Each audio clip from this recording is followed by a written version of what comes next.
वजीर आजम पाकिस्तान का हल्फ उठाना है। इंतजार की घड़ियां अब खत्म। तशरीफ लाते हैं रहीम यार खान, वजीर आजम इमरान खान।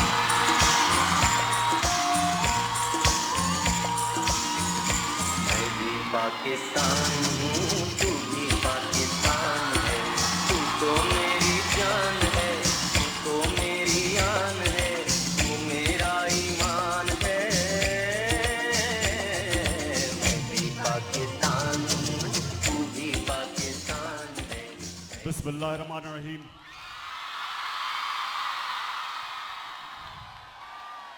अल्लाह तेरी इबादत करता हूँ, अल्लाह तेरे से मदद मांगता हूँ।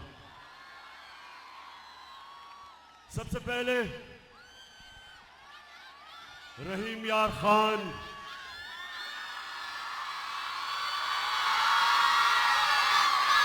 जो आज मैंने आपका जज्बा, जुनून, शऊर, जो आपका देखा है, 5 महीने से मैं जलसे कर रहा हूं। 5 महीने से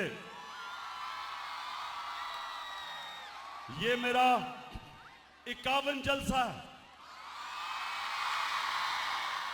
लेकिन इस गर्मी में जो मैंने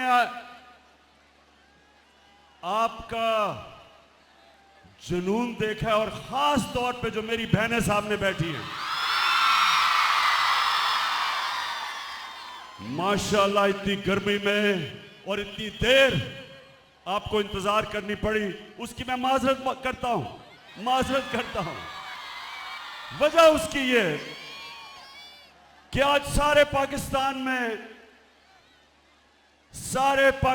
में अवाम निकली हुई है आज सड़कों पे, और ये रहीम यार खान से जो मेरा खिताब है वो सारे पाकिस्तान में जा रहा है। तो उधर से दरखास्त आई थी कि 8 बजे से पहले तकरीर ना करना, क्योंकि लोग जमा हो रहे हैं। तो मैंने उनके लिए आपको इंतजार करवाई। मैं फिर से माजरत करता हूं आपके से,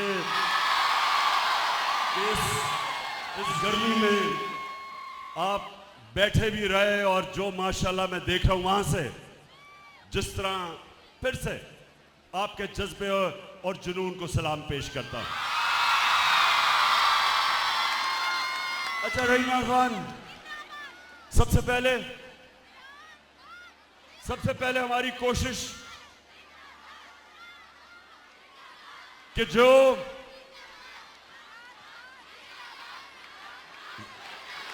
शुक्रिया माशाल्लाह, शुक्रिया।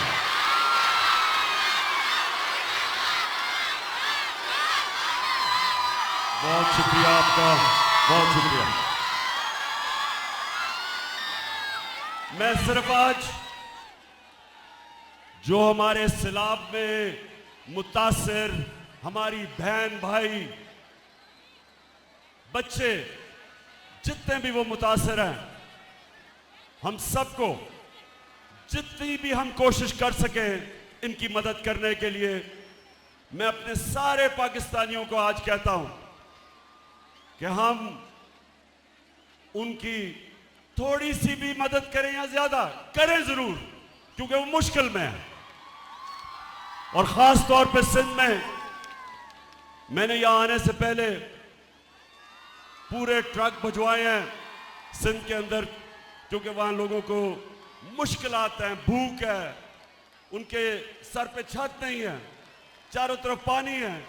तो इंशाअल्लाह एक तो ये भिजवाए, और इंशाअल्लाह मैंने पैसे इकट्ठे किए हैं 3 टेलीथॉन में, और आपको खुशी होगी कि 8 घंटे में पाकिस्तानियों ने 14 अरब रुपया, 1400 करोड़ रुपया दिया मुझे। कहती है ये राह अमल, आओ हम सब साथ चले। तो ये ये है हमारे पाकिस्तानी। अगर उनको ये एतमाद हो जाए कि हमारा पैसा सही जगह जा रहा है, कोई कौम दुनिया में पाकिस्तानियों से ज्यादा खुले दिल की कौम नहीं है। लेकिन मुझे अफसोस हुआ कि हमारा क्राइम मिनिस्टर और जो बिलावल भुट्टो अभी तक उर्दू सीख रहा है। 14 साल हो गए, 14 साल।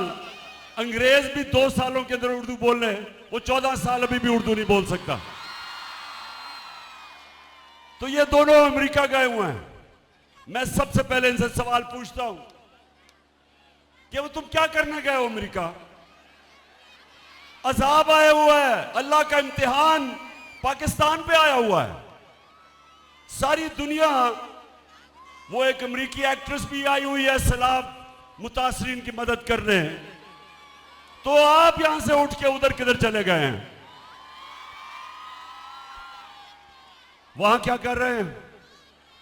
पहले तो मैं ये बता दूं कि वहां महंगे तरीन होटलों के अंदर ठहरे हुए हैं, महंगे तरीन होटलों में। एक तरफ शहबाज शरीफ भीख मांगने जा रहा है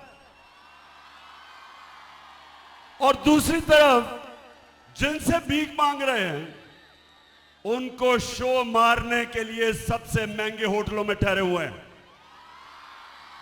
जरा पहले, अच्छा मैंने आज आपको बड़ी वीडियोस दिखानी है। मैं चाहता हूं कि मेरी कौम में जो शऊर आ रहा है, मैं तो अल्लाह का शुक्र अदा करता हूं कि अल्लाह प्राइम मिनिस्टर बनने से कई ज्यादा मैं जो अल्लाह का शुक्र करता हूं कि जो मेरी कौम आज जाग गई है, जो शऊर आ गया। क्योंकि इंशाअल्लाह जिस रास्ते पे अब हम लग गए, और मैं अभी आपको बाद में अपना लाएअमल देने लगा हूं। पहले एक कौम जागती है, पहले उसमें शऊर आता है और फिर वो अपनी आजादी की जदोजहद करती है। इलामा इकबाल ने अपनी शायरी और फलसफे के जरिए गुलाम मुसलमानों को, सोए हुए हिंदुस्तान के मुसलमानों को जगाने की कोशिश की।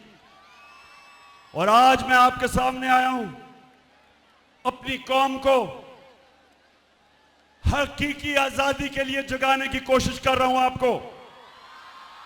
और मैं खुश हूं कि जिस कौम की माएं, बहनें और ख्वातीन जाग जाती हैं, वो आजाद हो जाती है। जिस कौम के नौजवान जाग जाते हैं, उस कौम को कोई गुलाम नहीं बना सकता। और इंशाअल्लाह मैं अभी इसके ऊपर भी आ रहा हूं। सबसे पहले मेरे पाकिस्तानियों, सिर्फ आप ये देखें, मैं बार बार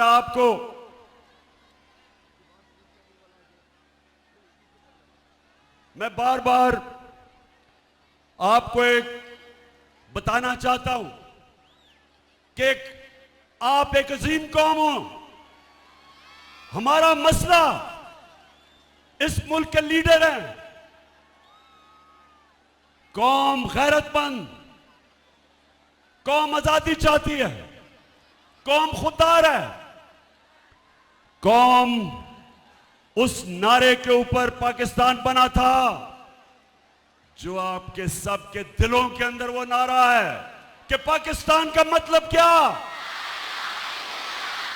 ला इलाहा इल्लल्लाह के नारे पे एक गैरतमंद कौम बनती है। जब वो अल्लाह से दावा करते हैं कि अल्लाह तेरे सिवा किसी के सामने नहीं झुकते। अब मैं आपको दिखाना चाहता हूं कि उस कौम का जब इस तरह का लीडर आता है, वो देखें जरा। Some news from overseas. The Prime Minister of Pakistan met with Vladimir Putin, and it looked like he was really struggling with his translation headphones. Take a look at this. ये जरा देखते जाएं कि जिस तरह स्कूल का बच्चा headmaster के सामने बैठा है। Yep. Уважаемый господин премьер-министр,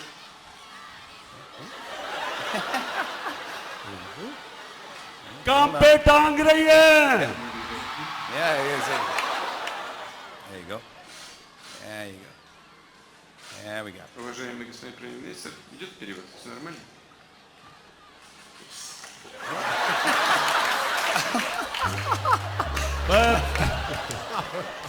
That guy is the leader of 220 million people. I just want to let you know.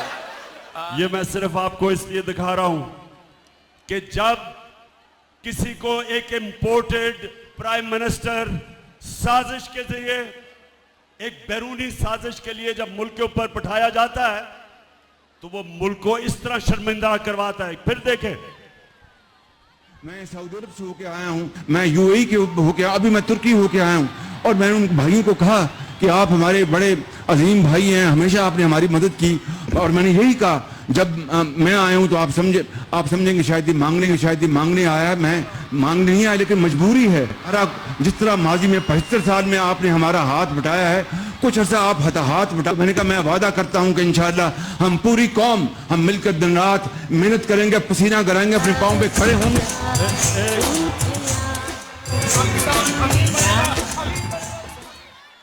अब सुनो,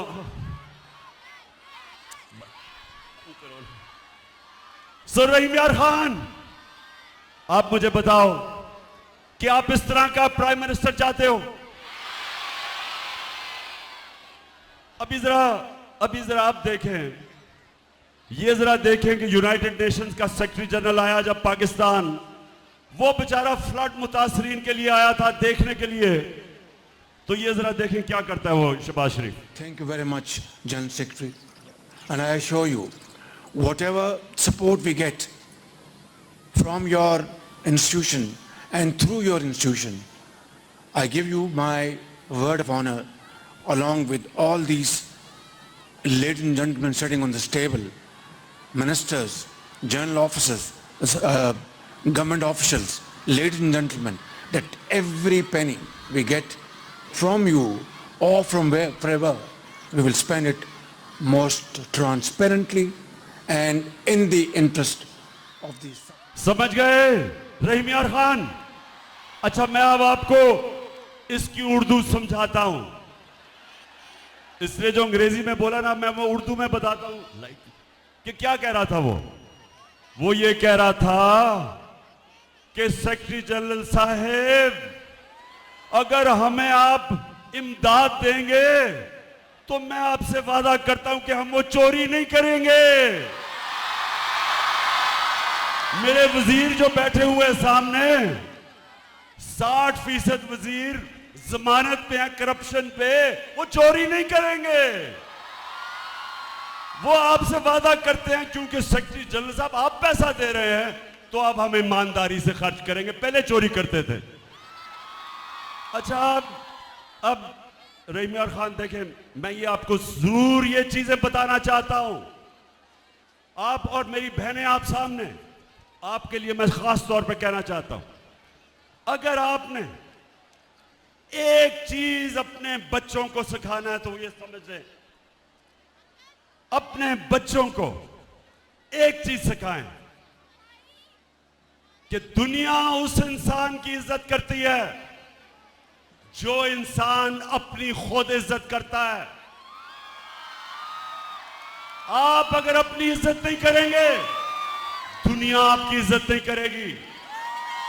और मेरी बहनों, अपने बच्चों को एक और चीज सिखाएं कि ला इलाहा इल्लल्लाह इंसान को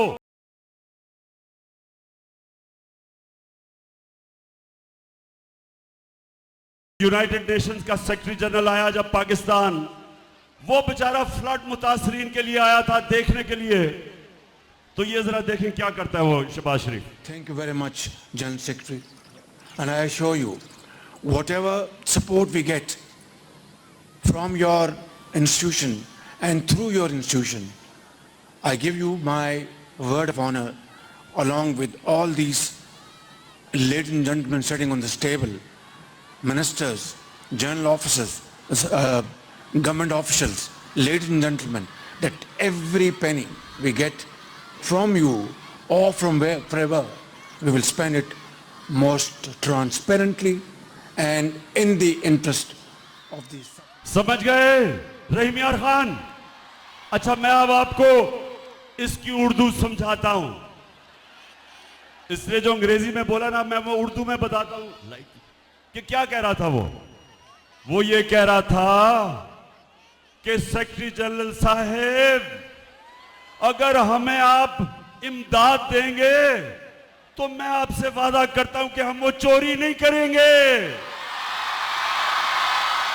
मेरे वजीर जो बैठे हुए हैं सामने, 60% वजीर जमानत पे हैं करप्शन पे, वो चोरी नहीं करेंगे।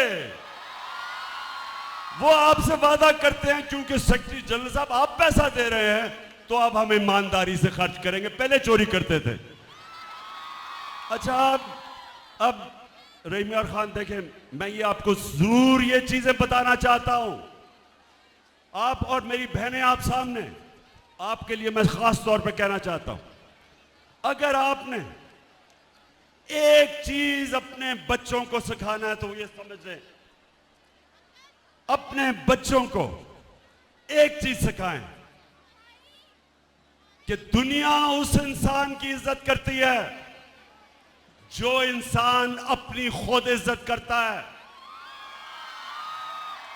आप अगर अपनी इज्जत नहीं करेंगे, दुनिया आपकी इज्जत नहीं करेगी।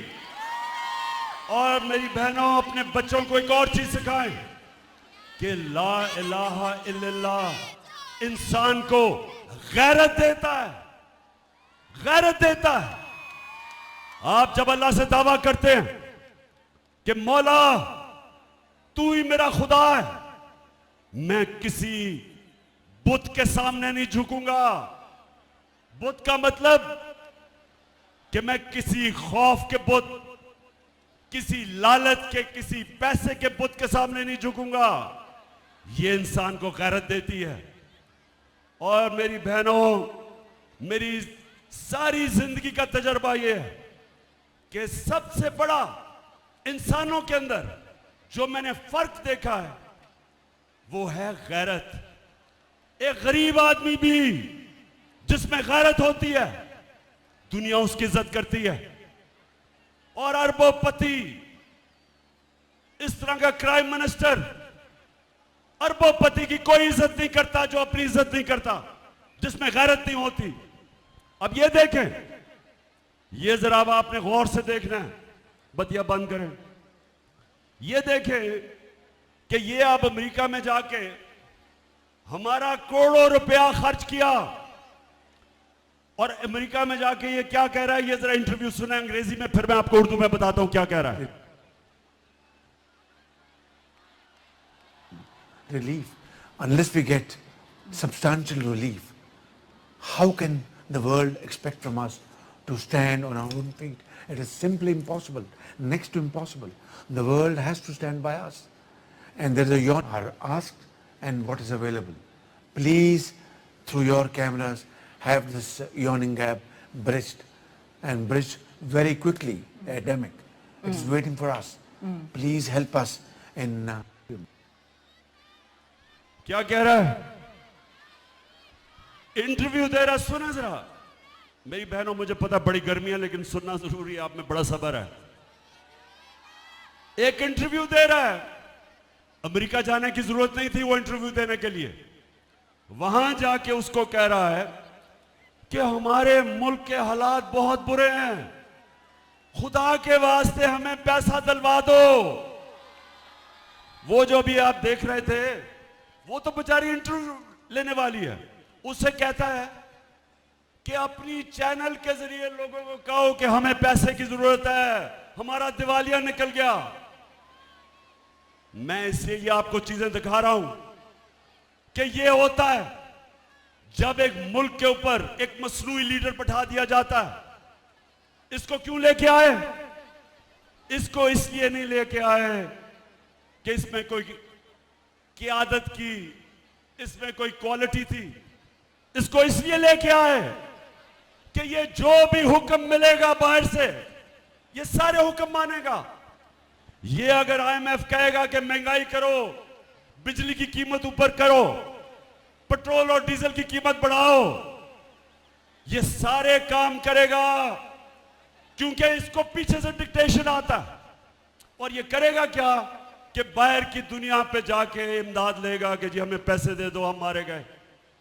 तो रहीम यार खान, मैं जब आपको हकीकी आजादी के लिए खड़ा कर रहा हूं, मेरा मकसद क्या है कि अगर हमारी कौम खड़ी ना हुई और इसी तरह के चोर हमारे ऊपर मुसल्लत रहे, तो रहीम यार खान ये याद रखो, इस मुल्क का कोई मुस्तकबिल नहीं है।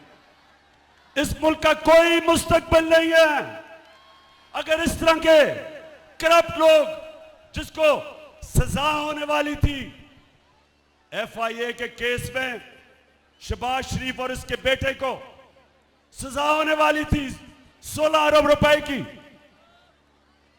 इनके केसेस रोके गए और बाहर से साजिश के तहत हमारे ऊपर इसको मुसल्लत किया गया। इसके अलावा 60% इनकी कैबिनेट जो जमानत पे है, इनके ऊपर करप्शन केसेस हैं। एक तरफ दुनिया से भीख मांग रहे हैं, एक तरफ सिंध में सैलाब आया हुआ है, एक तरफ हम कह रहे हैं कि हमारे पास पैसे नहीं हैं, और दूसरी तरफ ये जो कैबिनेट आई है और ये जो इंपोर्टेड हुकूमत आई है, इन्होंने नैब का कानून बदल के इस कौम का 1100 अरब रुपया माफ करवाया है। 1100 अरब रुपया जो चोरी किया हुआ था, इन्होंने NRO लिया, इन्होंने आके अपने आप को दिया, माफ करवाया। जो पैसा आपका था, जो पाकिस्तानी कौम से चोरी हुआ था, तो इनका मकसद अपनी चोरी बचाना था। बाहर के लोग जो इनको मुसल्लत किया, उनका मकसद यहां ऐसी क़यादत हो जिसको वो कंट्रोल कर सकते हैं। और इसलिए मैं जो अभी आखिर में आपको लायामल दूंगा, हमने तैयारी करनी है पाकिस्तानियों अपनी हकीकी आजादी के लिए। हमने अपनी हकीकी आजादी के लिए निकलना पड़ेगा। हमें कभी भी किसी कौम को आजादी प्लेट में नहीं दी गई, आजादी के लिए जद्दोजहद करनी पड़ती है, आजादी के लिए कुर्बानियां देनी पड़ती हैं। मैं अब अपनी कौम के सामने 2-3 चीजें अब आपके सामने रखने जा रहा हूं। मैं चाहता हूं कि बड़ा गौर से मेरी बात सुननी है, क्योंकि सारे जितने भी आज जिधर भी पाकिस्तान में मेरी कौम निकली हुई है, मैं आज आप सबको पैगाम देना चाहता हूं। मेरी कौम, एक बात याद रख लो कि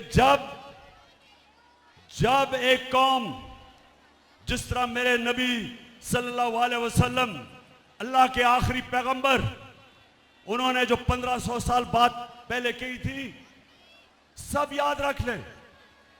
उन्होंने कहा था कि वो कौमें तबाह हो जाती हैं, वो कौमें तबाह हो जाती हैं जिधर छोटा चोर चोरी करे तो जेल में, और ये बड़े डाकू जो मुल्क को लूट के पैसा बाहर लेके जाते हैं, जो कौम इनको सजा नहीं दे सकती, वो कौम अपनी तबाही के रास्ते पर निकल जाती है। आज रहीम यार खान, आज अगर हम चुप करके ये कबूल कर लें कि 1100 अरब रुपया जो इस कौम को चोरी किया इन्होंने, और इनको हमारे ऊपर मुसल्लत किया, और अगर हम ये कबूल कर लें इस चोरी को, और अगर हम गुलामों की तरह इनसे अपनी आजादी छीनने की ना कोशिश करें और मान जाएं गुलामी, तो मेरे सारे पाकिस्तानी जो देख रहे हो, हमारा कोई मुस्तकबिल नहीं है।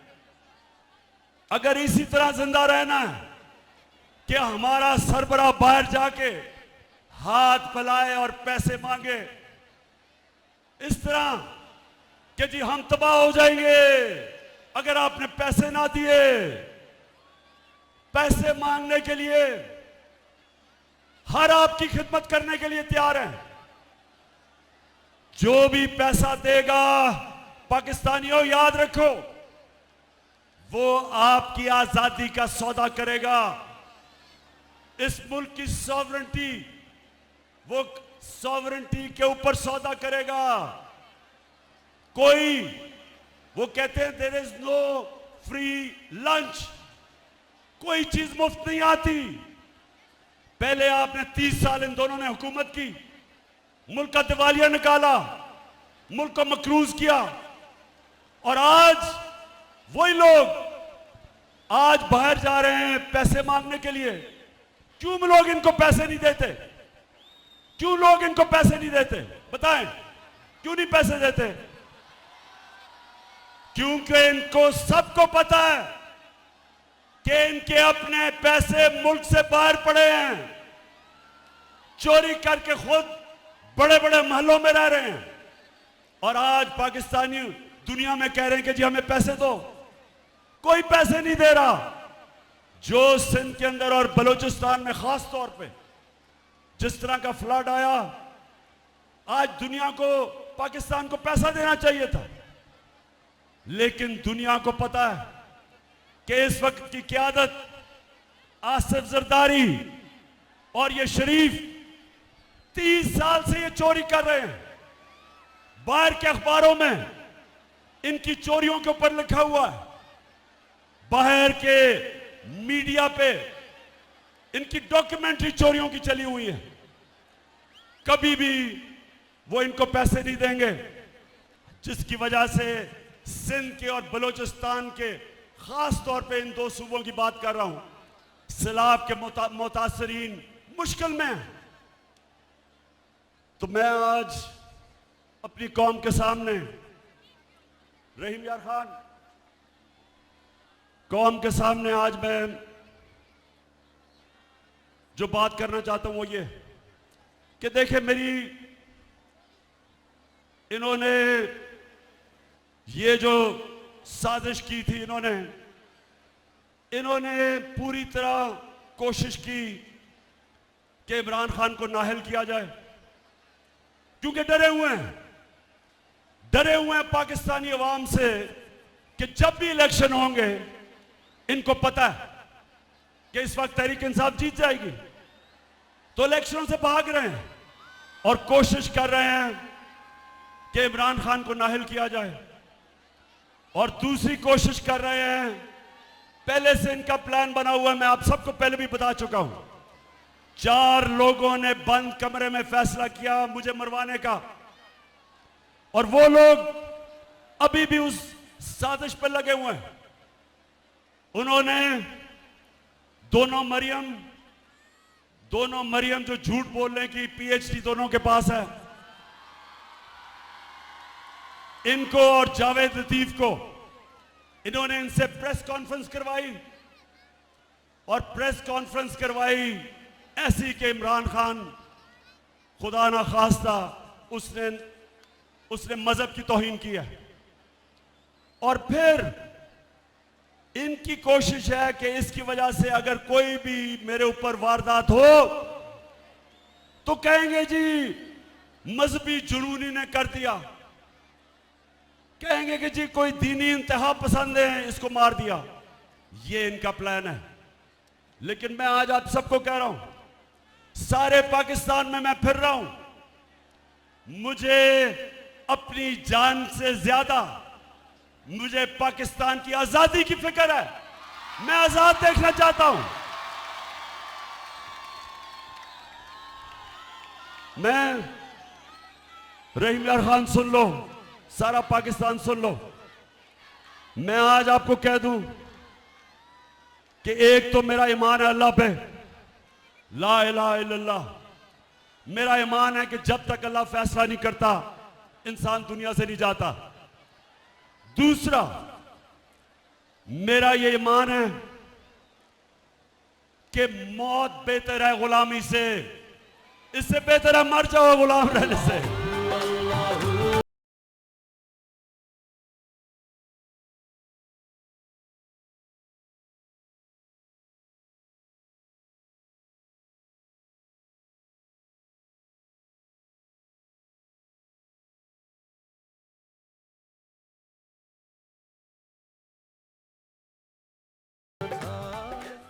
तो रही प्यार खान, ये सुन ले आप कि ये जो साजिश है, ये साजिश कौन कर रहे हैं? ये वो लोग जो अपनी अना के लिए अना और अपने करप्शन के कैदी हैं, गुलाम हैं अपनी करप्शन और अना के। ये मुल्क से बाहर रहते हैं, पाकिस्तान आते हैं गवर्नमेंट करने के लिए, पैसा यहां से लूटते हैं और मुल्क से बाहर चले जाते हैं। ये वो लोग हैं, इनके साथ एक साजिशी टोला मिल के कोशिश कर रहा है, पूरी मुल्क के कोशिश कर रहा है कि हम इन चोरों की गुलामी करें। तो मैं आज अपनी सारी कौम के सामने कहता हूं कि अगर मुझे अल्लाह पे यकीन है कि जिंदगी मौत उसके हाथ में, इज्जत जिल्लत उसके हाथ में, रिस्क उसके हाथ में, तो मैं अपनी सारी कौम को कहता हूं कि आप भी सब खौफ के बुत को तोड़ दो, खौफ की जंजीरें तोड़ दो। सारी कौम को मैं कहता हूं कि आप तैयारी करें, आप मेरी कॉल की तैयारी करें, क्योंकि मैंने फैसला किया है कि मैंने किसी सूरत इन चोरों को किसी सूरत कबूल नहीं करना। जब अर्ज़े खुदा के काबे से सब बुत उठवाए जाएंगे,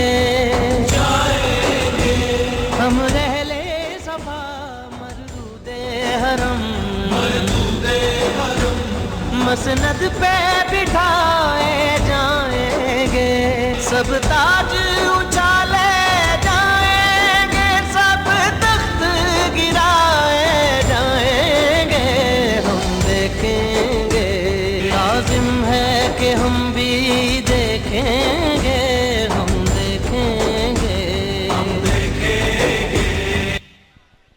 रहीम खान, जो आज हो रहा है, हर रोज हम सुनते हैं कि इनके केसेस माफ हो रहे हैं। अब हम ये सुन रहे हैं कि इसहाक डार पाकिस्तान आने वाला है। वो इसहाक डार जिसने हुदैबा पेपर मिल में गवाही दी हुई है कि वो शरीफ खानदान का यहां से पैसा मनी लॉन्डर होके बाहर जाता था, लंदन में काजी फैमिली थी, उसके जरिए फिर वापस पैसा आता था रेमिटेंस के नाम पे।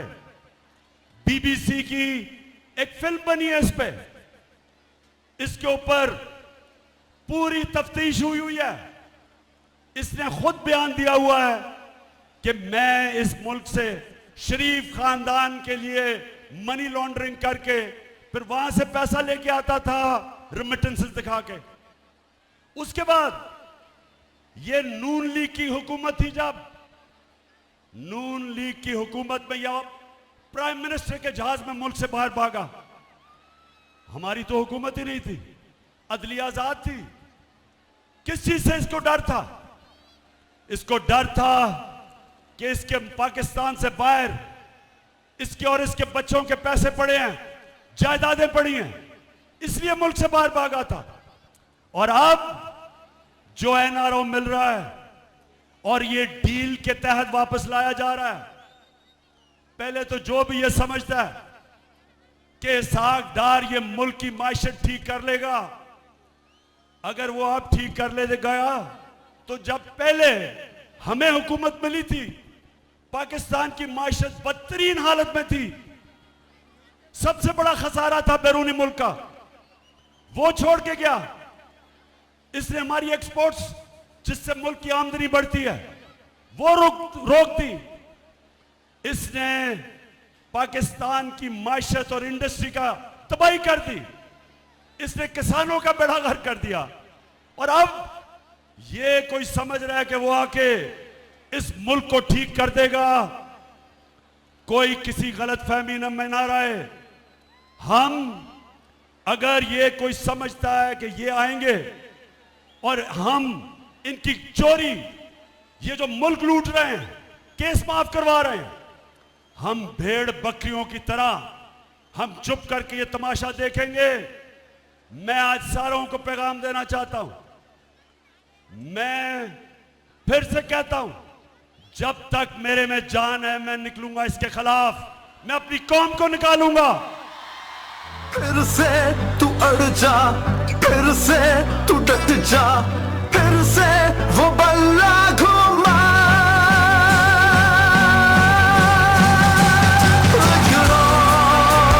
कदम बढ़ा, फिर से वो लम्हा दोहरा, जब जीत के आया था, फिर से वतन को जिता। एक और कदम बढ़ा। आज जो मुल्क की मायशत है वो खुद ही शहबाज शरीफ ने न्यूयॉर्क में जाके कह दिया कि हमारा दिवालिया निकलने लगा है, हम अपने कर्जों की किस्तें वापस नहीं कर सकते, हमारे मुल्क के हालात बहुत बुरे हैं। तो मैं आज उन सब से पूछता हूं जिन्होंने यह साजिश करके हमारी हुकूमत हटाई थी, मैं आज इन सब से पूछता हूं कि आज आप सारी कौम के सामने जिम्मेदार हैं। जो आपने इस मुल्क से किया, वो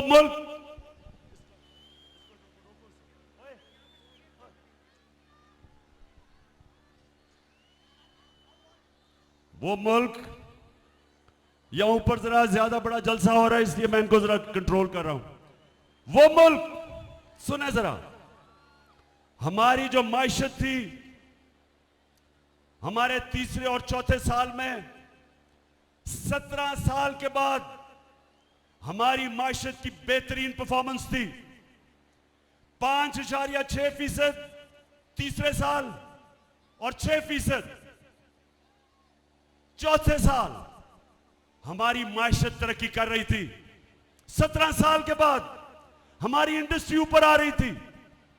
हमारे किसानों को जो हमने पैकेज दिया, 4 फसलों में रिकॉर्ड प्रोडक्शन थी, रिकॉर्ड पैदावार थी। 4 फसलों में इंडस्ट्री भी आगे जा रही थी, हमारे किसान भी खुश था, हमारे मुल्क की दौलत में इजाफा हो रहा था। रिकॉर्ड हमारी एक्सपोर्ट्स थी, 32 अरब डॉलर की रिकॉर्ड एक्सपोर्ट्स, यानी कि रिकॉर्ड डॉलर मुल्क में आ रहा था। ओवरसीज पाकिस्तानीज ने रिकॉर्ड पैसा रेमिटेंसेस भेजे थे, 31 अरब डॉलर। आईटी, पहली दफा हम अपनी इंफॉर्मेशन टेक्नोलॉजी को उठा रहे थे। 2 सालों में 70% इजाफा हुआ उनकी एक्सपोर्ट्स में। हमारा टैक्स कलेक्शन पाकिस्तान की तारीख के सारे रिकॉर्ड तोड़ दिए और हमने अपनी कौम को महंगाई से बचाया हुआ था। हमने लोगों को बिजली की महंगाई और डीजल और पेट्रोल की महंगाई से बचाया हुआ था। हमारे जमाने में 150 रुपया लीटर पेट्रोल और डीजल था, आज 250 रुपए पहुंच गया डीजल और 236 पे पेट्रोल।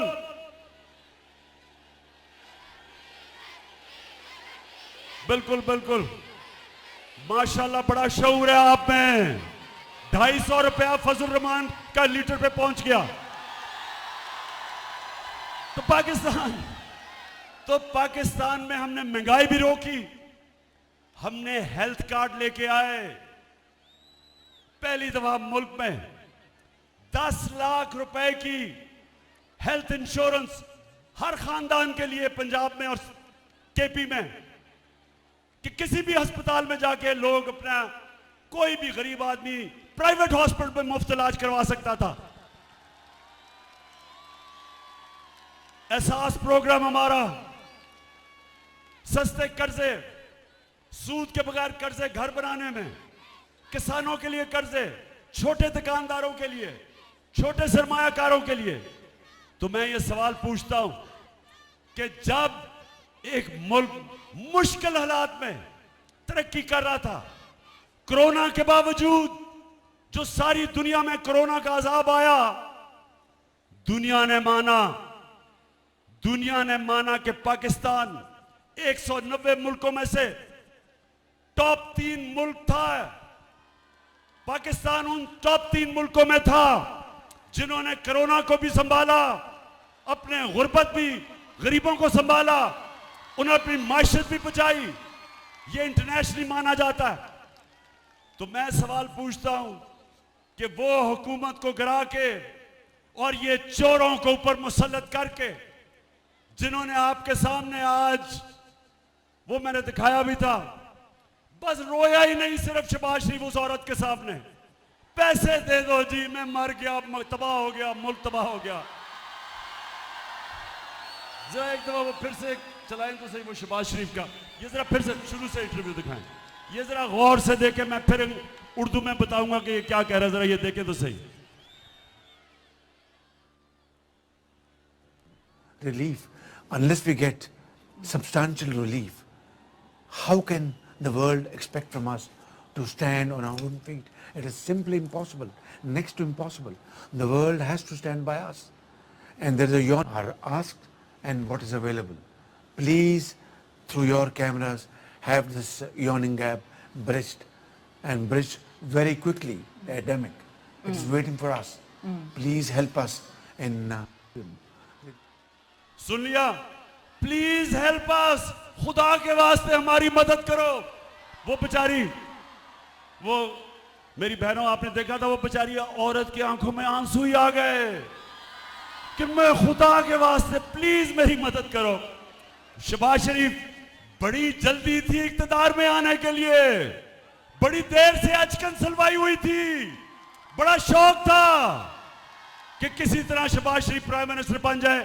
बेशक बैरून मुल्क के साथ मिलके साजिश करके एक मुल्क जो बड़ी देर के बाद बेहतर रास्ते पे चल रहा था, इनकी अपनी इकोनॉमिक सर्वे, जो इनकी हुकूमत, जो वो किताब बताते हैं हर साल माशियत के ऊपर, उसके मुताबिक 17 साल के बाद पाकिस्तान की बेहतरीन तरक्की थी।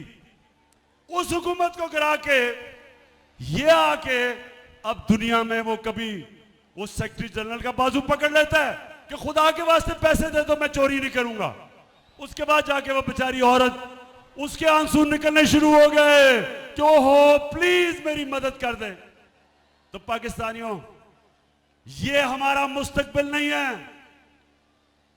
हमारी कौम की बदकिस्मती क्या है कि वो मुल्क जिसका लीडर कायदे आजम मोहम्मद अली जिन्ना था, जिसका नजरियाती लीडर इल्लामा इकबाल थे, वो मुल्क का देखें सरबराह जाके भिखारियों की तरह जी मैं मांगने नहीं आया, मैं मजबूर हूं। तो मेरे पाकिस्तानियों, मैं इसलिए आज आपको सारी कौम को तैयार कर रहा हूं। मैं अभी आखिर में बताता हूं, लेकिन उससे पहले मैं आज पाकिस्तान की एस्टेब्लिशमेंट से पूछता हूं कि ये जो चोर अपने करप्शन के केसेस खत्म कर रहे हैं, क्या ये सिर्फ इमरान खान की जिम्मेदारी है कि इस मुल्क में करप्शन रोकी जाए? क्या आपकी जिम्मेदारी नहीं है? क्या आप ये जो देख रहे हैं मुल्क में कि चोर जो 30 साल से चोरी कर रहे हैं और केसेस करप्शन के इनके दौर में बने हुए हैं, इनके दौर के केसेस हैं, और वो आज आके बारी बारी सारे अपने केसेस खत्म करवा रहे हैं और कौम को 1100 अरब रुपया जो कौम का चोरी किया हुआ था वो हजम कर रहे हैं। क्या मैं अकेला हूं? मैंने ठेका लिया हुआ इस मुल्क का कि करप्शन के खिलाफ लड़ूं? क्या और किसी की जिम्मेदारी नहीं है? ताकत उनके पास है, लेकिन वो कहते हैं हम तो न्यूट्रल हैं, हम तो किसी तरफ नहीं हैं। अल्लाह ने, सुन लो मेरी बात रहीम यार खान वालों, अल्लाह ने कुरान में वाज़े किया है, अमर बिल मारूफ वो नहीं अनिल मुनकर, हम सबको उसने कहा है कि अच्छाई के साथ खड़े हो और बुराई के खिलाफ जहाद करो। कहीं अल्लाह ने हमें इजाजत नहीं दी कि ना मैं अच्छाई के साथ हूं ना बुराई के साथ हूं, न्यूट्रल रहने की इजाजत नहीं दी। हुक्म है उसका, हमें अल्लाह का हुक्म है कि जब ये चोर जो मुल्क को लूट के भाग गए बाहर और अब आके अपने केसेस माफ करवा रहे हैं, डील के तहत, एनआरओ के तहत, सारी कौम पे फर्ज है कि इनका खिलाफ खड़े हो, इनका मुकाबला करो, क्योंकि मेरे मौला ने कुरान में वाज़े कर दिया है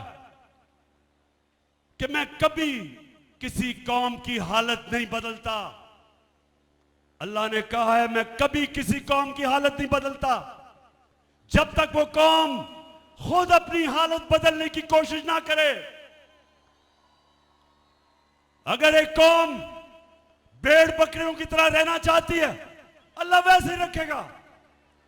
अगर एक कौम आजाद होना चाहती है, हकीकी आजादी चाहती है, और हकीकी आजादी का मतलब हकीकी जमहूरियत, हकीकी जमहूरियत इंसान को हकीकी आजादी देती है। इसके लिए इंसानों को जब से अल्लाह ने दुनिया बनाई है जद्दोजहद करनी पड़ती है। किसी जमहूरियत में यह नहीं होता कि जो इमरान खान और तहरीक इंसाफ की सहाफी जो उनके लिए उनका मौक़िफ़ पेश करें, उनको धमकियां, उनके खिलाफ FIR, वो मुल्क से बाहर उनको भटका दो। जो चैनल इमरान खान का मौक़िफ़ पेश करे उसको बंद कर दो, उसके ऊपर हर किस्म की धमकियां दो।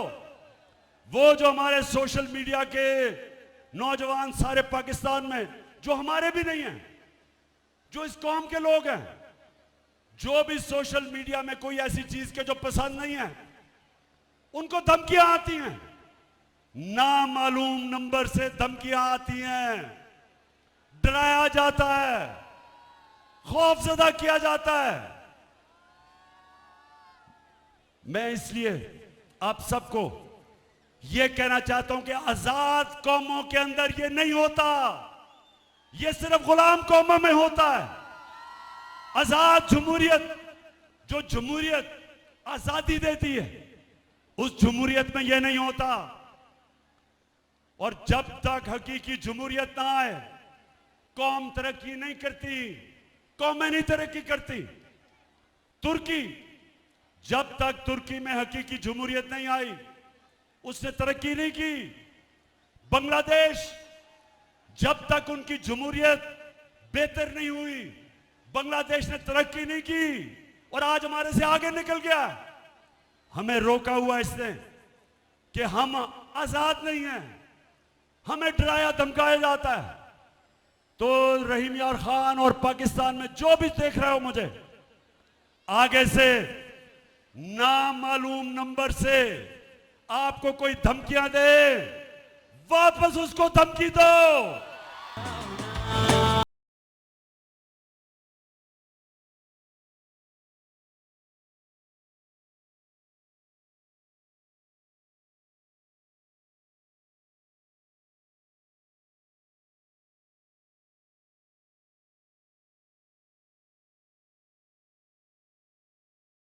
रहीम यार खान, मुझे वादा करो, किसी को भी आगे से नामालूम नंबर से धमकी आई तो मेरे से वादा करना है कि आपने वापस उसको धमकी देनी है। तेरा पाकिस्तान है, ये मेरा पाकिस्तान है। तेरा पाकिस्तान है, ये मेरा पाकिस्तान है। इस पे दिल कुर्बान, इस पे जान भी कुर्बान है। वो इस पे दिल कुर्बान। आपने उसे कहना है, जब वो धमकी दे उसे कहना मेरा आइन, इस मुल्क का कानून मुझे इजाजत देता है आजादी राय पे, फ्रीडम ऑफ एक्सप्रेशन, ये मेरा बुनियादी हक है। और एक आजाद मुल्क की आजाद अदलिया उसको इजाजत देती है ये कि वो अपने हकूक के लिए खड़ा हो सके। और माशाल्लाह आज हमारी अदालतों ने बड़ी आगे बढ़े। हमारी अदालतें ऐसे नहीं थी पहले तो कंट्रोल थी। एक बड़ी जद्दोजहद के बाद आज हमारी अदालतें आजादी की तरफ जा रही हैं। कौम पूरी इनके साथ खड़ी हो और अदालतों को कौम के बुनियादी हकूक की हिफाजत करने के लिए खड़ा होना चाहिए।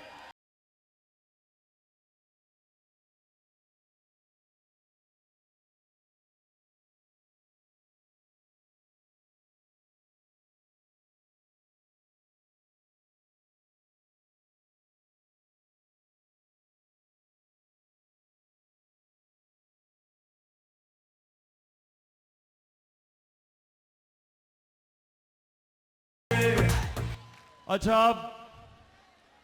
अब एक और चीज, रहीम खान, ये याद रखना, मैं फिर से आपको दोहराता हूं, कभी कोई आजादी प्लेट पे रख के नहीं देता। कोई नहीं कहता कि आओ आजादी ले जाओ। इंसानी तारीख हमें यह बताती है कि कौम में अपनी आजादी जद्दोजहद करके, जहाद करके लड़ती है। यह वक्त आ गया मेरे पाकिस्तानियों, यह वक्त आ गया कि हम अपनी आजादी लें। ये जो चोर, ये जो डाकू, ये जो हमारे ऊपर मुसल्लत किए गए हैं, ये जो एनआरओ वाले, ये जो बाहर बैठ जाते हैं, मुल्क से बाहर बड़े बड़े महलों में रहते हैं, मुल्क को लूटने आते हैं और चोरी करके फिर बाहर चले जाते हैं। वक्त आ गया है पाकिस्तानियों, इनके सामने खड़ा होना। मैंने सुना एक बहुत बड़ा कातिल मुजरिम जो आजकल इंटीरियर मिनिस्टर बनाया हुआ है, ये याद रखें, इस हुकूमत में आपको कोई बड़ा ओहदा नहीं मिल सकता जब तक आपने कोई बड़ा जुर्म ना किया हो। जितने बड़े मुजरिम उतने बड़े ओहदे। तो राना सनाउल्लाह को उन्होंने इंटीरियर मिनिस्टर बनाया। राना सनाउल्लाह कहता कि अब जब ये तहरीक इंसाफ का धरना होगा इस्लामाबाद में, तो कहता मैंने आंसू गैस के लिए तैयारी की हुई है और मैंने पैलेट गन्स यानी पैलेट गन्स भी तैयार किए हुए हैं। मैं राना सनाउल्लाह पहले तो पूछता हूं, वैसे तुम्हारे में अकल तो है नहीं, लेकिन मैं फिर यह पूछता हूं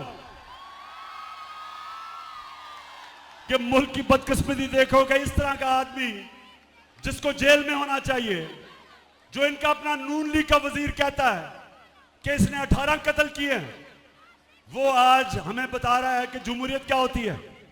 राना सनाउल्लाह, सबसे पहले ये मेरा हक है, मेरा जमहूरी हक है कि मैं पुरअमन एहतजाज करूं।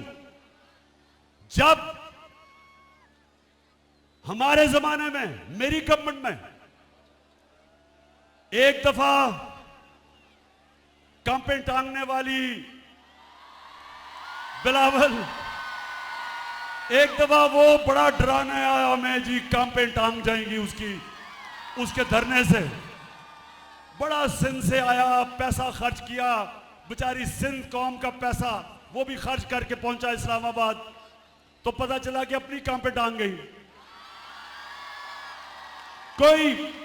कोई रुकावट नहीं थी उसके रास्ते में, कोई टीयर गैस शेलिंग नहीं हुई, कोई कंटेनर नहीं रखे, क्योंकि हम जमहूरियत में मानते हैं, हमने कोई नहीं रोका। और दूसरी तरफ 2 दफा धरना देने के लिए डीजल साहब पहुंच गए।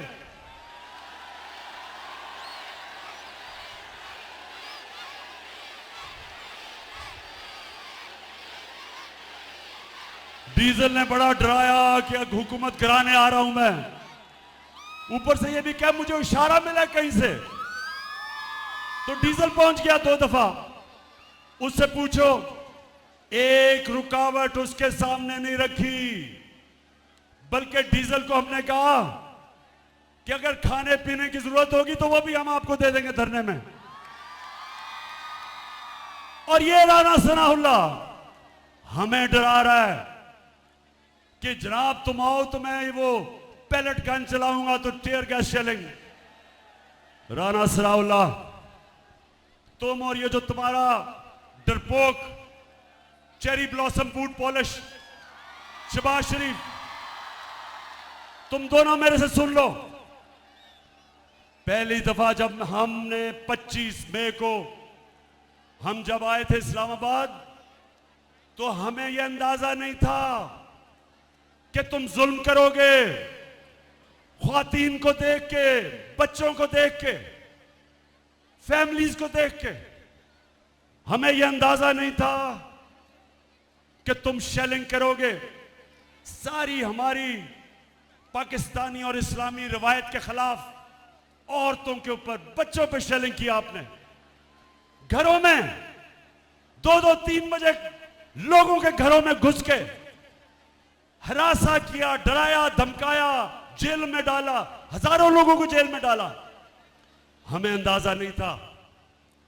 अब राना सनाउल्लाह, अब कान खोल के सुन लो। इस बारी कप्तान पूरी प्लानिंग करके आएगा।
देखो, आपको शायद भूल गया हो, ज्यादातर लोग पैदा ही नहीं हुए थे जब मैं क्रिकेट खेलता था।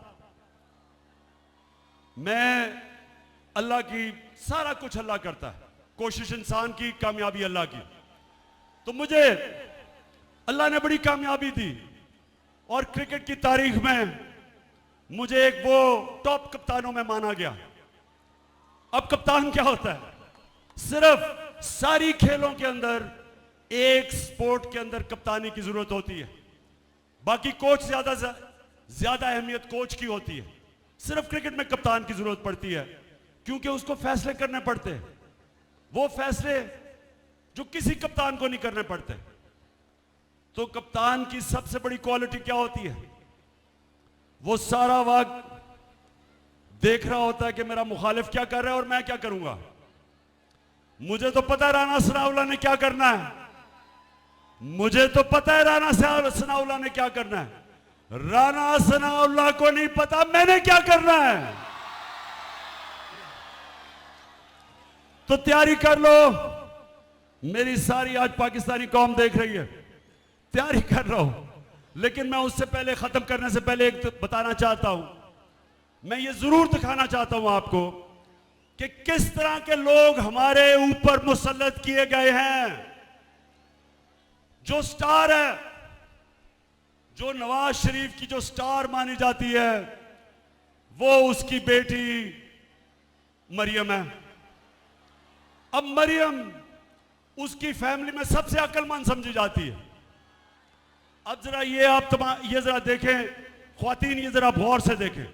ये पहले देखें कि जब मैंने कहा कि आपके लंदन में ये महंगे महंगे इलाके में 4 महलात किधर से आए, तो ये सुने क्या कहती है कि इस तरह मुझे लगा कि आप लोगों को बेवकूफ नहीं बना सकते। मेरी सेंट्रल लंदन में प्रॉपर्टीज तो दूर की बात है, मेरी पाकिस्तान में भी कोई प्रॉपर्टी नहीं है। मैं अपने वालिद के साथ है और मुझे समझ नहीं आई कि मेरी और मेरी वालदा की और बहन भाइयों की प्रॉपर्टीज ये कहाँ से निकाल के ले आए हैं। मेरे नाम पाकिस्तान में कोई प्रॉपर्टी नहीं है, ये तो इंग्लैंड की बात है। सुन लिया रमियार खान, सुन लिया। मेरे पास तो कोई प्रॉपर्टी ना, इंग्लैंड तो दूर की बात है। पाकिस्तान में मैं बेचारी, मुझे तो हर रोज घर ढूंढना पड़ता है, कोई छत मिल जाए। अब ये सुने, अब इस मरियम को नहीं पता था कि अल्लाह अल हक है, सच का खुदा है। कुरान में वो कहता है, मेरा ये वादा है कि सच आखिर में सबके सामने आएगा, उसका वादा है अल हक का। तो मरियम को नहीं पता था कि 4 साल के बाद एक इंटरनेशनल इंकशाफ होगा, एक इंटरनेशनल इंकशाफ, जिस इंकशाफ में बड़े बड़े दुनिया के मिनिस्टर और वजीर और प्राइम मिनिस्टर, उनकी जो प्रॉपर्टीज थी वो दुनिया में सामने आ गई, जिसको कहते हैं पैनामा पेपर्स। अब जब इंकशाफ हो गया तो मरियम के बड़े भाई या छोटा भाई, मुझे नहीं पता, वो क्या कहता है, जरा आप ये सुने। मैं इस बात को तस्लीम करता हूँ कि अल्हम्दुलिल्लाह पार्क लेन के ऊपर जो अपार्टमेंट्स हैं वो अल्हम्दुलिल्लाह हमारे हैं। मैं इस बात को तस्लीम करता हूँ कि उनको ऑफशोर कंपनीज नेस्कॉल लिमिटेड और नीलसन लिमिटेड जो है उनको ओन करती हैं। और मैं आपको ये भी अर्ज करता हूँ, उनको होल्ड कर रही है इस वक्त मरियम नवाज शरीफ, मेरी हमशीरा जो है। ठीक है जी, सुन लिया रबिया खान, सुन लिया कि ना तो सिर्फ वो हमारी प्रॉपर्टीज हैं, वो मरियम नवाज के नाम पे खरीदी गई। अब आप बड़ा शऊर, मेरे वैसे माशाल्लाह बड़ा सब्र और शऊर से सुना आपने। अब मुझे ये बताएं कि अपनी बेटी के नाम पे उसने क्यों खरीदी, अपने नाम पे क्यों नहीं खरीदी? क्योंकि पैसा तो नवाज शरीफ का था। बताएं, मेरी बहनें बताएं आगे, क्यों अपने नाम पे नहीं खरीदी? क्योंकि चोरी का पैसा था और चोरी आपकी थी। पाकिस्तानियों का पैसा चोरी करके लंदन ले गया था और अब तैयारी कर रहे हैं पाकिस्तान वापस आने में। नवाज शरीफ फिक्र ना करो, मेरी कौम शानदार इस्तकबाल करेगी तुम्हारा, तुम आओ तो सही। अच्छा अब जब मरियम को पता चला कि भांडा फूट गया, भाई ने कह दिया कि ये हमारी प्रॉपर्टीज हैं। जब भाई ने कह दिया कि हमारी प्रॉपर्टीज हैं, अब जरा सुने मरियम क्या कहती है, सुने जरा। हसन हुसैन के पास आज जो भी है वो एक अरबपति दादा के पोते हैं। उस अरबपति दादा के पोते हैं जो 1960s और 70s में पाकिस्तान का अमीर तरीन इंसान था। ये जो एसेट्स हैं, ये जो बिज़नेस के लिए पैसा है, ये जो एसेट्स हैं, ये जो बिज़नेस के लिए पैसा है, ये सारा दादा से डायरेक्टली बच्चों को ट्रांसफ़र हुआ। हसन सुन लिया, सुन लो जरा ख्वातीन, आप खास तौर पे देखें, क्योंकि अल्लाह ने पता क्या है, औरतों को एक सलाहियत दी है। आदमियों से ज्यादा औरतों में सलाहियत है वो शक्ल देख के पहचान सकती हैं कि इंसान झूठ बोल रहा है या नहीं। मैं अपने नौजवानों को बुरा नहीं कह रहा, लेकिन आपको पता होना चाहिए जब बच्चा पैदा होता है तो जो माँ होती है वो बच्चे की शक्ल से पहचानती है कि वो क्या चाह रहा है, क्योंकि बोल तो नहीं सकता वो। तो माँ के अंदर अल्लाह सलाहियत डेवलप कर देता है, वो समझ आती है कि बच्चा क्या चाह रहा है उसकी शक्ल से। अब ये जो मरियम की शक्ल आपने देखी, क्या इसकी शक्ल के ऊपर आदमी तो समझेंगे कि ओहो ये तो झूठ बोल ही नहीं सकती। इतनी संजीदा शक्ल से उसने कहा कि मेरा दादा तो अरबोपति था। अब कि कह तो सकती नहीं थी कि मेरे बाप ने पैसा दिया है, क्योंकि बाप के पास उसने तो अपने एसेट्स में दिखाया ही नहीं है कि पैसा, और ये भी नहीं कह सकती थी चोरी का पैसा है। अब दादा साहब दुनिया में नहीं थे तो दादे का तो पूछना किसी ने नहीं था, तो दादे के ऊपर डाल दिया कि दादा बहुत अमीर था। अच्छा, अब जरा ये तमाशा देखें, मरियम का जो दादा था वो शहबाज शरीफ का बाप था। अब शहबाज शरीफ अपने बाप के मुतालिक क्या कह रहा है, जरा ये गौर से देखें। मेरे खानदान को 22 खानदानों में शुमार नहीं होता था। मुझे इसके ऊपर बाइसे फख्र है कि मेरे वालिद का ताल्लुक एक गरीब किसान के घराने से था। हिंदुस्तान से वो वालिद का ताल्लुक एक गरीब किसान के घराने से था। हिंदुस्तान से वो क्यों रहीम यार खान, अब मैं ये ठीक नहीं कहता कि मरियम को एक ही क्वालिटी मुझे उसमें नजर आई है अभी तक, इतने सीधे मुंह से झूठ बोलती है मैंने कभी किसी को नहीं देखा। अब मेरी ख्वातीन को तो खैर आपको तो नजर आ गया होगा उस शक्ल से। मैं शर्त आपको लगाता हूं कि जितने भी हम मर्द बैठे हैं हमने कहना था देखें बेचारी सच बोल रही होगी, इतनी शक्ल उसने कही होगी। अच्छा जी, अब जरा एक और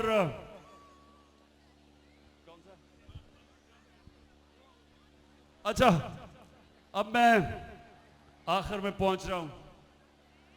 मैंने आज आपसे रहीम यार खान, आज मैंने फैसला किया था कि मैं लायामल तय करूंगा और अपनी कौम को बताऊंगा कि मैंने करना क्या। अब 51 जलसे कर बैठा हूं, सारे पाकिस्तान में मैं फिर लिया, कभी मैंने अपने लोगों में ये शऊर नहीं देखा जो आज मेरी कौम में आया है।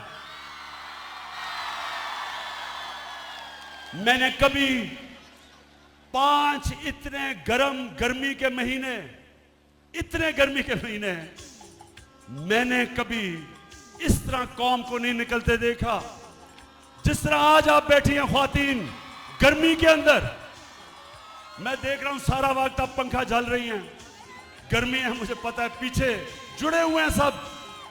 इस गर्मी में मैंने कभी अपनी कौम को ऐसे निकलते नहीं देखा, क्योंकि मुझे पता है कि आज मेरी कौम तैयार है अपनी हकीकी आजादी की जद्दोजहद करने के लिए। रंग से उमंग से भरी रहे, खुदा करे, खुदा करे, खुदा करे, खुदा करे, खुदा करे सदा हरी भरी रहे। ज़मीं की गोद रंग से उमंग से भरी रहे, ज़मीं की गोद रंग से उमंग से भरी रहे। तो आज मैं सारे जितने भी पाकिस्तान में मेरे पाकिस्तान के नौजवान, हमारी ख्वातीन, हमारी बहनें, पाकिस्तान के बच्चे, हमारे बुजुर्ग, जिधर जिधर भी आज आप इस मेरी तकरीर सुन रहे हैं, मेरा आज आपको पैगाम है, आप सब ने तैयार हो जाना है, आपने सब ने तैयार होना है। मैं आपको कॉल दूंगा, ज्यादा नोटिस नहीं दूंगा, कॉल तब दूंगा जब जो मेरे मुखालिफ हैं, जब उनको जब वो समझेंगे कि इमरान खान पीछे हट गया, मैं तब कॉल दूंगा, और कॉल तब दूंगा जब मुझे पता होगा कि मेरी एक गेंद से तीनों की विकेटें गिरेंगी, तब दूंगा। मैंने सारों को तैयारी करवाई है, अपनी सारी तंजीमों को। मैंने अपनी टाइगर फोर्स को कहा तैयार हो जाओ। मैंने आपकी तैयारी चेक कर रहा हूं। हर रोज मैं अपनी टीम की तैयारी चेक करता हूं, और जिस दिन मैंने समझा कि हम तैयार हैं और वो ज्यादा दूर नहीं है, इंशाल्लाह मैं आपको कॉल दूंगा। और वो जो कॉल होगी, वो कॉल आखिरी कॉल होगी। उसके बाद कोई मार्च नहीं होगी, कोई धरना नहीं होगा। वो कॉल होगी पाकिस्तान को बचाने के लिए, पाकिस्तान को बचाने के लिए साफ और शफाफ इलेक्शन। अगर मैं चैलेंज करता हूं, कोई मुझे आज बता दे कि जिस तरह ये तेजी से मुल्क को तबाही की तरफ लेके जा रहे हैं, माशी बर्बादी की तरफ लेके जा रहे हैं, सिवाय साफ और शफाफ इलेक्शन के कोई दूसरा रास्ता पाकिस्तान के लिए नहीं। जब तक इलेक्शंस नहीं होते, सियासी इस्तेकाम नहीं आता, पॉलिटिकल स्टेबिलिटी नहीं आती, एक स्टेबल गवर्नमेंट नहीं आती, कोई नहीं रोक सकता जो माशी तौर पे पाकिस्तान नीचे जा रहा है। माशी इस्तेकाम आता है सियासी इस्तेकाम से। हम इलेक्शंस ये नहीं चाहते कि हमें इक़्तिदार चाहिए, हम इलेक्शंस इसलिए चाहते हैं कि ये मुल्क को तबाही की तरफ लेके जा रहे हैं, अवाम का माशी कत्ल कर रहे हैं, महंगाई में अवाम डूब रही है, चाहे वो किसान हो, चाहे वो सनतकार हो, चाहे वो घर में ख्वातीन देख रही हैं कि हर रोज कीमतें ऊपर जा रही हैं, बिजली के बिल नहीं लोग दे सकते, और अभी महंगाई और आनी है क्योंकि रुपया गिर रहा है। 33% पाकिस्तान का रुपया गिरा है, 33% इस मुल्क का रुपया गिरा है। इसका क्या मतलब है? आपके बैंक में जो पैसे पड़े हुए थे, अगर 100 रुपया था तो उसमें से 33 रुपए काट लें, 100 रुपए में से 33 रुपए कम हो गए। लेकिन अगर आपका पैसा, आपके असासे मुल्क से बाहर पड़े हैं तो आपको 33% फायदा हो गया, आपके असासे ऊपर चले गए। और इसलिए मैं ये भी इस कौम को कहता हूं, कभी से इसके बाद कभी किसी पार्टी को वोट ना देना जिस पार्टी के सरबराह के पैसे और असासे मुल्क से बाहर पड़े हों, क्योंकि मुल्क में जब रुपया गिरता है उनको फायदा होता है, कौम को नुकसान होता है। और इसलिए अगर हमने मुल्क को इस तबाही से बचाना है, सिर्फ एक रास्ता है, साफ और शफाफ इलेक्शन। और हमारी जो तहरीक होगी, अब जब हम निकलेंगे इस बारी, जब तक साफ और शफाफ इलेक्शन की अनाउंसमेंट डेट नहीं मिलती, जब तक हमें तारीख नहीं मिलती, ये अब तहरीक रुकेगी नहीं। रहीम यार खान, आखिर में मुझे बताओ, आप तैयार हो? इंशाअल्लाह, इंशाअल्लाह। मैं फिर से सलाम करता हूं आपको, आपके जज्बे, जुनून और शऊर को। पाकिस्तान जिंदाबाद और रहीम यार खान जिंदाबाद। अल्लाह।